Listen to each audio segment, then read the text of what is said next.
இது நேத்து எடுத்த வீடியோ. சர்ச்சுக்கு போயிட்டு வந்தோனே பக்கத்து வீட்டுக்காரக்கா இந்த ரெடிமேட் பூரி வாங்கி வச்சிருக்கேன். நான் கொஞ்சம் செஞ்சுட்டேன். நீங்க செய்யுங்க அப்டின்ட்டு எடுத்துட்டு வந்து குடுத்துருந்தாங்க. சரி நமக்கு வேலை மிச்சமாச்சேன்ட்டு எண்ணெய காய வச்சு பூரியெல்லாம் போட்டு எடுத்தாச்சு. இதுக்கு இது ஃப்ரீயான்ற மாரி அடுத்து உருளைக்கிழங்கு மசாலாவுமே அங்கேயே இருந்தே வந்துடுச்சா, காலை சாப்பாட சூப்பரா முடிச்சாச்சு. அதுக்கப்புறம் மீன்கார அண்ணனும் மீன் கொண்டு வந்திருந்தாரு. 1 கிலோ கிழிச்ச மீன் வாங்கி கிளீன் பண்ணி வச்சுட்டு குழம்புக்கு எல்லாம் ரெடி பண்ணிட்டு சட்டி எடுக்கிறேன். உள்ள இருந்து அந்த குட்டி மண் சட்டி கீழ விழுந்து உடைஞ்சு போச்சு. அது உடைஞ்சோனே எனக்கு மனசே கஷ்டமாயிருச்சு. இனியாப்பா எனக்காக ஆசையா வாங்கி குடுத்தது உடைஞ்சு போச்சுன்னு நினைக்கும்போது ரொம்ப கஷ்டமா இருந்துச்சு. இனியாப்பா விடு பார்த்துக்கலாம் அடுத்த டைம் வாங்கி தரேன் அப்படின்னு சொன்னாரா.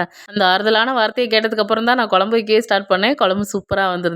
கொஞ்சம் வறுக்கிறதுக்கு மீன் எடுத்து வச்சிருந்தேன். மசாலா போட்டு அதையுமே ஒரு சைடு வறுத்துட்டு, புதினா வாங்கினது இருந்துச்சு. அது எதுக்குமே யூஸ் பண்ணாம இருந்துச்சா, குட்டீஸுக்கு அப்படியே புதினா சாதம் மாதிரி செஞ்சு கொடுத்தாச்சு. சின்னவன்லாம் கேட்டு வாங்கி சாப்பிட்டுட்டு இருந்தான். ரொம்பவே டேஸ்ட்டா இருக்கும். புதினா சாதத்தோட ரெசிபி வேணா சொல்லுங்க. நெக்ஸ்ட் வீடியோல ஷேர் பண்றேன். அப்படியே மீன் குழம்புலாம் வச்சு சூப்பரா சாப்பிட்டாச்சு. நாங்க சாப்பிடுறதுக்கே கொஞ்சம் லேட் ஆயிருச்சு. கொஞ்ச நேரத்திலே பயங்கரமா வானம் இருட்டிக்கிட்டு வந்து நல்ல மழையும் பெஞ்சிருச்சு. இன்னைக்கு ஸ்பெஷல் ஹாய் சாந்தினி, தனேஷ், ஆதர்ஸ், மகில், தேவிகலா, ரம்யா கிருஷ்ணா, பழனி அவங்களுக்கு மிகப்பெரிய ஹாய். மீண்டும் சந்திப்போம். டடா.